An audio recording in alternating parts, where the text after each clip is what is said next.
analizar consta de 4 temas y vamos a hablar sobre el Espíritu Santo. El título del seminario le he llamado Tendréis poder.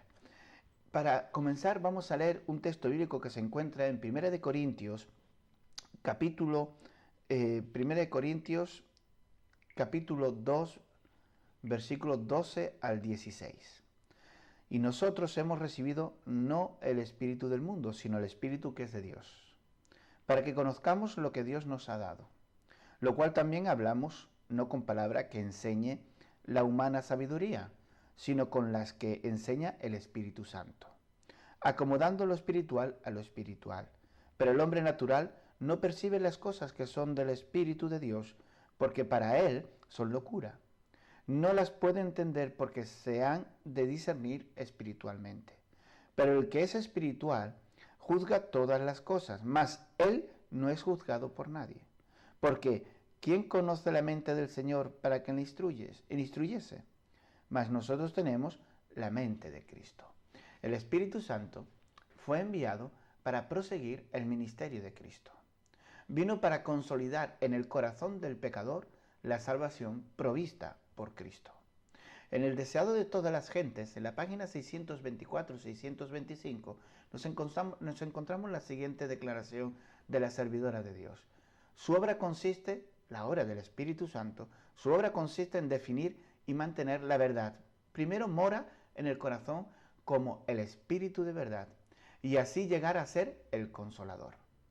Hay consuelo y paz en la verdad, pero no se puede hallar verdadera paz ni consuelo en la mentira. Por medio de falsas teorías y tradiciones es como Satanás obtiene su poder sobre las mentes. Induciendo a los hombres a adoptar normas falsas, tuercen el carácter. Por medio de las Escrituras, el Espíritu Santo habla a la mente y graba la verdad en el corazón. Así expone el error y lo expulsa del alma. Por el Espíritu de verdad, obrando por la palabra de Dios, es como Cristo subyuga a sí mismo a sus escogidos. ¿Cómo describe entonces la Biblia al Espíritu Santo y cómo lo presenta? La palabra de Dios presenta evidencias claras y directas de la personalidad del Espíritu Santo. Si tenemos en cuenta los elementos básicos de una personalidad, podemos entender también la noción del Espíritu Santo. Y esos elementos básicos son la mente, la voluntad, las emociones y los sentimientos, la capacidad de hablar, de enseñar. Si estos elementos básicos los desarrollamos o los buscamos en las Escrituras, nos vamos a encontrar con las siguientes declaraciones de la palabra de Dios. Sobre la mente, Romanos capítulo 8, versículo 27, nos dice lo siguiente: y el que escudriña los corazones sabe cuál es la intención del Espíritu, porque conforme a la voluntad de Dios intercede por los santos. Pablo destaca 2 cosas en este texto: la mente del Espíritu y la intercesión del Espíritu por los santos. Si leemos en 1 Corintios, capítulo 12, versículo 11, nos encontramos con la siguiente declaración: pero todas estas cosas las hace uno y el mismo Espíritu, repartiendo en particular a cada uno como Él quiere. Aquí enfatiza el libre albedrío del Espíritu Santo para desarrollar los dones en las personas como Él quiere, es decir, por propia voluntad, basada en su voluntad suprema. La capacidad de elegir constituye uno de los más profundos rasgos de los seres humanos, que los diferencia de las energías o de las máquinas, las cuales no poseen voluntad propia. El Espíritu Santo tiene voluntad propia, por lo tanto, es un ser personal y no una fuerza impersonal. Si leemos en Efesios capítulo 4, versículo 30, nos dirá la palabra del Señor: y no contristéis al Espíritu Santo de Dios, con el cual estéis sellados para el día de la redención. Aquí, contristar se refiere a llegar a un punto de profundo pesar y decepción. Se trata de una sensación que puede experimentar solamente los seres personales, que tienen sentidos, sentimientos y propensión al cuidado del prójimo. El Espíritu Santo tiene sentimientos y emociones. Esta es una prueba más que demuestra que el Espíritu Santo es un ser personal y no una fuerza impersonal. Si vamos al libro de Hechos, capítulo 8, versículo 29, Hechos capítulo 8, versículo 29, nos dirá lo siguiente: y el Espíritu dijo a Felipe, acércate y júntate a ese carro. De acuerdo con los antropólogos, la señal más grande de la persona consciente es la capacidad de hablar. El Espíritu Santo habla, la energía no. Por lo tanto, el Espíritu Santo es un ser personal y no un poder impersonal. En el libro de Hechos aparecen otras acciones personales, dinámicas, activas e interactivas del Espíritu Santo. Si nos metemos en él y leemos esos versículos, nos daremos cuenta de ello. Si leemos en Hechos capítulo 16, versículo 7, nos dirá: y cuando llegaron a Misia, intentaron ir a Bitinia, pero el Espíritu no se lo permitía. El Espíritu Santo prohíbe o no permite otras cosas. Las intencionalidades de los discípulos fueron paradas, fueron en seco por el Espíritu Santo que les prohibió. En Hechos capítulo 15, versículo 28, nos dice lo siguiente: pues ha parecido bien al Espíritu Santo y a nosotros no imponer ninguna carga más que estas cosas necesarias. En este texto nos encontramos que el Espíritu Santo evalúa y aprueba un determinado curso de acción. Por lo tanto, es alguien personal. En Hechos capítulo 13, si nos vamos a Hechos capítulo 13, versículo 2, nos dirá el texto bíblico: ministrando a estos al Señor y ayunando, dijo el Espíritu Santo: separadme a Bernabé y a Saulo para la obra para la cual los he llamado. El Espíritu Santo aquí le vemos de una forma activa, dirigiendo y orientando las decisiones de la iglesia.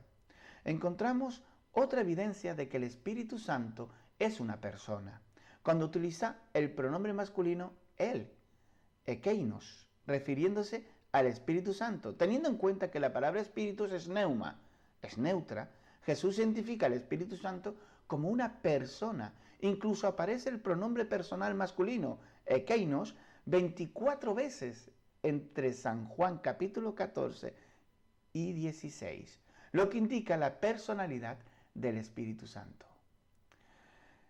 Ahora, ¿el Espíritu Santo es verdaderamente Dios? ¿Pleno? Leamos en Hechos capítulo 5, versículo 3 y 4. Hechos capítulo 5, versículos 3 y 4. Y dice las Escrituras: y dijo Pedro: Ananías, ¿por qué has llenado Satanás tu corazón para que mintieses? Y dice exactamente al Espíritu Santo: y te quedases con parte del precio de la heredad. Y fijaos en el versículo 4 cómo el apóstol Pedro ya no nombra al Espíritu Santo, sino que dice: reteniéndola, ¿no se te quedaba a ti? Y vendida, ¿no estabas en tu poder? ¿Por qué pusiste esto en tu corazón? No has mentido a los hombres sino a Dios. Ananías le mintió a una persona y su mentira generó graves consecuencias morales y espirituales. Al reprender a Ananías, Pedro le dijo que mintiéndole al Espíritu Santo, él le había mentido no a los hombres sino a Dios. Si leemos también en Hechos capítulo 10, versículo 38, como Dios ungió a Jesús de Nazaret con el Espíritu Santo y con poder, el cual anduvo haciendo el bien y sanando a todos los oprimidos del diablo, porque Dios estaba con él. Esta alternancia de los nombres divinos forzosamente enfatiza no solamente a la divinidad del Espíritu Santo, sino también la unidad entre las personas de la deidad. En este versículo nos encontramos las tres personas de la deidad. Leamos también en 2 de Corintios, capítulo 13, versículo 14. En otras versiones es el versículo 13, se termina en el versículo 13. Es el último versículo de 2 Corintios capítulo 13. En esta versión que tengo yo es el versículo 14 que dice: la gracia del Señor Jesucristo, el amor de Dios y la comunión del Espíritu Santo sea con todos vosotros. Amén. Pablo iguala los nombres del Señor Jesús, de Dios y del Espíritu Santo al mismo nivel, con funciones diferentes, ¿verdad? Jesucristo, la gracia de Jesucristo, Cristo es la salvación, el amor de Dios, porque de tal manera nos amó Dios que dio a su Hijo unigénito, y la comunión del Espíritu Santo, el Espíritu Santo nos une. Eso es lo bueno que tiene el comprender este versículo en esta dimensión. Si leemos en 1 Corintios capítulo 2, versículos 9 y 10, nos dice lo siguiente: antes, como está escrito, ojo no ha visto, ni oído ha escuchado, ni han subido en corazón de hombre las cosas que Dios ha preparado para los que le aman. Pero Dios nos las reveló a nosotros por su Espíritu, porque el Espíritu todo lo escudriña, aún lo profundo de Dios. Estos dos versos, dos cosas resultan claras. Existe una comunión íntima y personal entre Dios y el Espíritu Santo. De otro modo, Él no podría escudriñar todas las cosas de Dios. Y la segunda cosa es: esta comunión resulta de un profundo conocimiento de las cosas de Dios. El versículo 11, Pablo argumenta que para conocer a un hombre, tú necesitas ser un hombre. Un hombre para luego concluir que es necesario ser Dios para conocer a Dios. Si no, leámoslo. Porque ¿quién de los hombres sabe las cosas de los hombres? Sino el espíritu del hombre que está en él. Así también nadie conoce las cosas de Dios, sino el Espíritu de Dios. Tercera persona de la divinidad. Vamos a ver cómo el Espíritu Santo es esa tercera persona de la divinidad. Las Escrituras presentan al Espíritu Santo como la tercera persona de la divinidad. El Padre, el Hijo y el Espíritu Santo son iguales en esencia y propósito. Son iguales, pero diferentes. Sin embargo, están unidos. Aún siendo iguales, están organizados en diferentes funciones para realizar los planes de salvación. Esto lo tenemos en el texto de 2 Corintios 13, versículo 13, que hemos leído anteriormente. Si leímos en 1 Corintios capítulo 12, versículo 4 al 6, nos dice: ahora bien, hay diversidad de dones, pero el Espíritu es el mismo. Y hay diversidad de ministerios, pero el mismo Señor. Y hay divinidad de operaciones, pero es el mismo Dios el que hace todas las cosas en todo. Pablo pone al mismo nivel el Espíritu, el Señor y Dios. El evangelismo, el espíritu de profecía, la servidora de Dios, en la página 446, escribió lo siguiente: el Padre es toda la plenitud de la divinidad, corporalmente, y es invisible para los ojos mortales. El Hijo es toda la plenitud de la divinidad manifestada. El Consolador que Cristo prometió enviar después de ascender al cielo es el Espíritu en toda la plenitud de la divinidad. Y en la página 447 llegó a escribir: necesitamos reconocer que el Espíritu Santo, que es tanto una persona como el propio Dios, está andando por estos terrenos.